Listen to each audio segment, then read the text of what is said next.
All right, a couple of weather headlines for today. First, some colder temperatures moving in tonight. Overall, though, it's a mild 7-day Futurecast with above normal temperatures overall. Now, in terms of this evening, here's what we're looking at by late afternoon. Still hanging on to the 40s in Providence. Notice to our north and west, we have a colder pocket of air with some upper 20s to low 30s.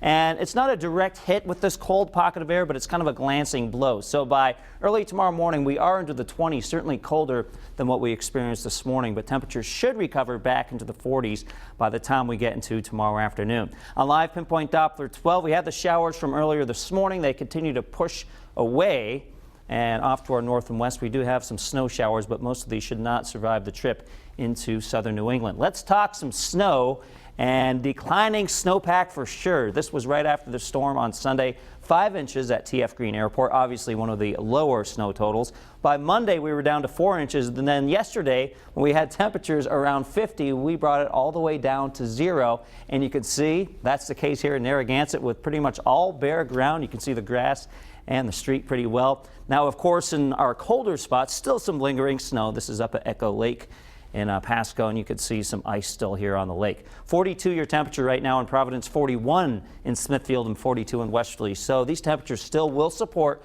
some additional melting today. And as we take a wider view of things, we'll see that we have a couple systems that I'm watching. Now, this little swirl here in Canada, this will actually give us at least a chance of some light snow and some flurries by the time we get into Friday. The system that I was concerned about yesterday evening, or at least the system I was watching, this one looks like it stays offshore, and even if something changes, this is still 2 days away, but right now it looks like the center stays offshore, and it's really this little system which will clip us with a little bit of snow.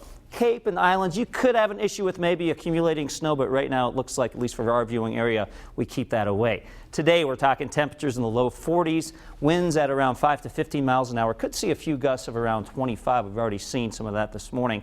And then tonight I mentioned how it's going to be colder than the past couple nights, so we've been kind of getting used to the milder mornings. Not going to happen tonight. We're talking about 27 degrees with mostly clear skies. Winds will start to decrease at that point. 7-day Futurecast brings in a fairly quiet weather pattern for the next several days. You can see even though we have the chilly spot there tomorrow in the morning, we do recover to 44. Now on Friday, again, because that looks like it's going to be a miss, we'll bring in a passing flurry. We will bring in some wind. I'm fairly confident about that, and certainly some cooler temperatures. And then on Saturday, at this point, we have a dry forecast. However, that offshore system staying just close enough to maybe give us some light snow. But again, most of this appears to stay offshore, so we'll leave that forecast snow-free for now, but definitely stay tuned for changes. Tony is looking at more data. He'll be in live at 5 this evening.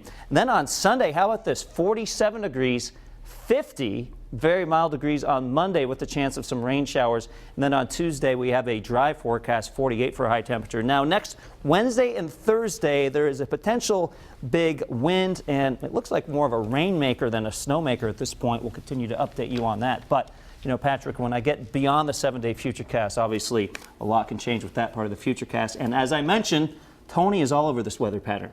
He'll be in starting live at 5 this evening with an updated 7-day Futurecast. You think right now he's analyzing data, Tony, right this second? You know, sometimes he'll send me texts and emails, so sometimes he does analyze it from home. He's not afraid to do some homework.